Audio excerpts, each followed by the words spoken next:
Mike couldn't handle the rat race in the big city anymore, so he decided to move back to his hometown. This yard in front of him was completely taken over by weeds. Mike bought it for $1,500. He had to push through the thick weeds just to get inside the yard. You could tell it had been abandoned for a long time. There was no sign of anyone living here at all. Everywhere you looked it was just overgrown. The inside of the house was also in rough shape. Basic stuff like doors and windows were gone, but the main structure of the house was still solid. It just needed some renovation work later on. The whole house had a really creepy vibe. Looks like this place has some untold story behind it. Otherwise Mike wouldn't have gotten it for such a low price. Mike doesn't believe in ghosts or anything. He's not afraid of being broke, so he's definitely not scared of so-called ghosts and monsters. After carefully checking out the whole yard, Mike immediately hired some cleanup workers to start clearing out the entire yard thoroughly. First thing to clear was the entrance area. Like they say, to get rich you need a good road. With the help of a powerful cutter, they quickly opened up a path from the outside. That creepy feeling started to fade away a bit. Nowadays lots of country folks move to the big cities. Hardly anyone lives in the countryside anymore. That's why there are so many abandoned yards like this. This situation actually created a new job around here. Some people put together a team to help clear out abandoned yards overgrown with weeds, and they get paid fairly for their work. Their tools and methods are pretty professional and efficient. In no time at all, they had the entrance area mostly cleared out. Neighbors saw someone cleaning up this place that had been abandoned for so long, and they got curious and stopped to watch. As the cleanup went on, they moved to the front part of the house. The whole house was wrapped in weeds and looked super creepy. Good thing it was daytime, which gave the workers at least some comfort. As the trimmer did its work, the house that was swallowed by weeds slowly started to show its original look. It actually didn't look so scary after all.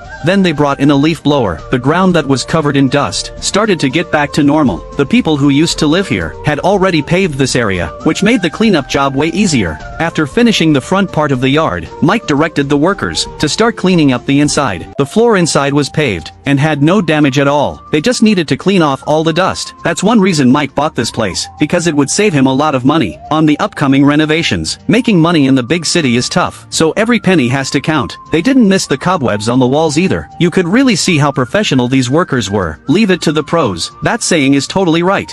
After finishing the inside, they moved their cleanup operation to the right side of the house. This was the worst area hit by weeds. The weeds were as tall as a person, and there was even some wild taro growing. But Mike didn't want to keep it, because it attracts bugs, especially during this hot summer season. So the best thing to do was to just clear it all out. As time passed and they kept cleaning, the once creepy yard was completely transformed. Sunlight could now shine directly into the yard, and it actually looked pretty good. But there were some downsides too. Besides the house still being solid, everything else was completely rotted away. It was all hidden by the weeds before, so Mike hadn't noticed. Looks like the renovations will need some extra money after all. But there's some good news too. There's a well in the middle of the yard, and it hasn't dried up, which will make getting water a lot easier. After cleaning up this last section, the whole cleanup job was finally done. The yard that was once buried under weeds was now completely visible. Looking at it now all clean and tidy. Who could imagine what it looked like before? So what do you think? Did Mike get his money's worth for that $1,500?